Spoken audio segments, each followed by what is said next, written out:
Today, Australians drive back and forth across their state borders with barely a thought. But consider that they were first set out mostly over inhospitable country when horses were the main form of transport. Surveyor Cameron used 32 horses while pegging the Queensland-New South Wales border, but reported that at the 235-mile post, we nearly lost all our horses in one night owing to being unable to find the waterhole. So, here's a quick outline of the history of the Queensland-New South Wales border. The first enduring white settlement of Australia commenced at Sydney Cove in 1788, when most of Australia was referred to as New South Wales. Convicts and soldiers were sent from Britain in about a dozen ships in an attempt to ease overcrowding in the British prison system, which had become so overcrowded that many prisoners were penned in rotting hulks on the Thames. Transport to the other side of the world may have seemed more appealing, but the going was tough in the initial years of the colony, as food was often in short supply. In 1824, some of the troublemaker convicts from Sydney were shipped north to form a new colony on Moreton Bay, and that area remained a penal settlement out of bounds to others until 1839. In that year, Robert Dixon established a baseline in the Moreton district and went on to complete further surveying around the penal colony. Meanwhile, other settlements were formed around Australia, partly to discourage other countries from claiming parts of the continent. Squatters had pushed out into the bush, taking up selections over vast areas and creating headaches for administrators. To encourage pardoned convicts to settle further afield and to aid administration, various proposals were suggested for dividing New South Wales into smaller states. Some laughable, but one was to be a division along the 26th parallel, which would have formed Queensland from just north of Gympie. This lapsed. A proposed division along the 30th parallel, roughly through Grafton, was opposed by those already settled beyond there, so that did not progress. In 1859, the state of Queensland was established with the southern border generally along the 29th parallel. Its border was proposed to run west from Point Danger, across the range along the watershed, which is the line where water flows either north or south. Then along the drainage lines, being the Jemeric River, which is initially known as the Severn, down to the McIntyre, which becomes the Barwon, until the flow crosses the 29th parallel. From there, the border continues due west to the 141st meridian, which is the easterly boundary of South Australia. That all sounded good on paper, but it would take many years before a border was completely surveyed with pegs in the ground.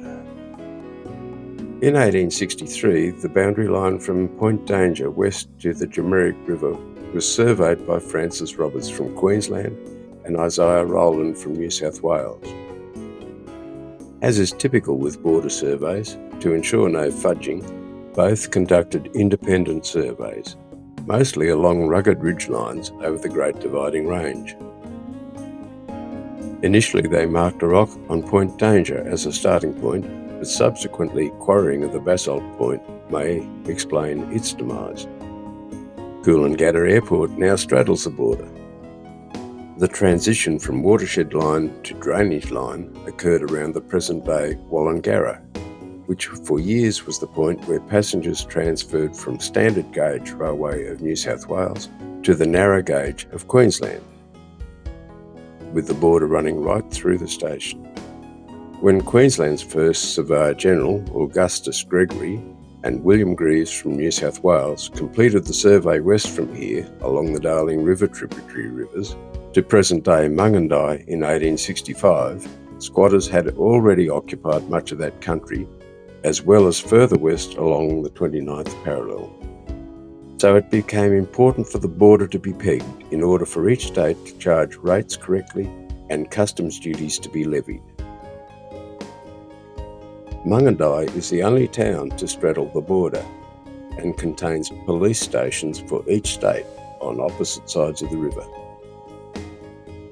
Surveying the remainder of the Queensland-New South Wales border began in 1879. The zero peg was established on the banks of the Warrego River near Barrangun. This site was chosen as accurate time could be obtained through the telegraph station in town, essential to precisely fix the peg's location. To thwart the local termites, pegs would be 25mm steel pins 60 centimetres long, driven just below ground level, with bearings to nearby blazed trees. From the zero peg, surveyors John Cameron from New South Wales and George Watson, representing Queensland, headed west in September along the 29th parallel. These plains are crossed by numerous ephemeral creeks and rivers, mostly dry, but they soon struck channels in flood, forcing them to construct boats to ferry their 8-tonne of supplies across each watercourse, possibly using canvas under their drays. From the floods, they moved further west towards the typical arid conditions of the Channel Country, including salt flats. Surveyor Watson withdrew from the party in March 1880 at the 100-mile post on the Paroo River, possibly resenting having to combine his duties as Land Commissioner with the work on the border survey. Cameron continued to the 141st meridian and marked the corner between Queensland, New South Wales and South Australia with a timber post. The Dingo Fence now follows this border for almost the last 300 kilometres. His survey of 285 miles, or 459 kilometres from Barrangun to the South Australian border, had taken a total of 12.5 months. After returning to Barrangun, he began surveying to the east, finally marking the eastern end of his survey with a huge post on the west bank of the Bowen River, known as the 1-tonne post. He finished in October 1881, and after about 320 kilometres, his line was within 14 metres of Gregory and Greaves' steel pin. Subsequent revisions of border surveys with more modern instruments have noted some inaccuracies, including the original Cameron corner peg. As it was deteriorating, it has since been replaced with a substantial post, and the point where the three borders meet has become a destination for intrepid tourists. Although the Australian Constitution guarantees free trade between states, it's interesting to note that the Queensland-New South Wales border has been officially closed twice during its existence, roughly 100 years ago with the arrival of Spanish flu and more recently for COVID-19. In later years, Cameron, who never married, worked as a surveyor and magistrate in New Guinea, where he owned a plantation. He returned briefly to Brisbane, staying at the Grand Hotel, where he died on his 54th birthday on the 31st of December, 1897. He's buried in Toowong Cemetery.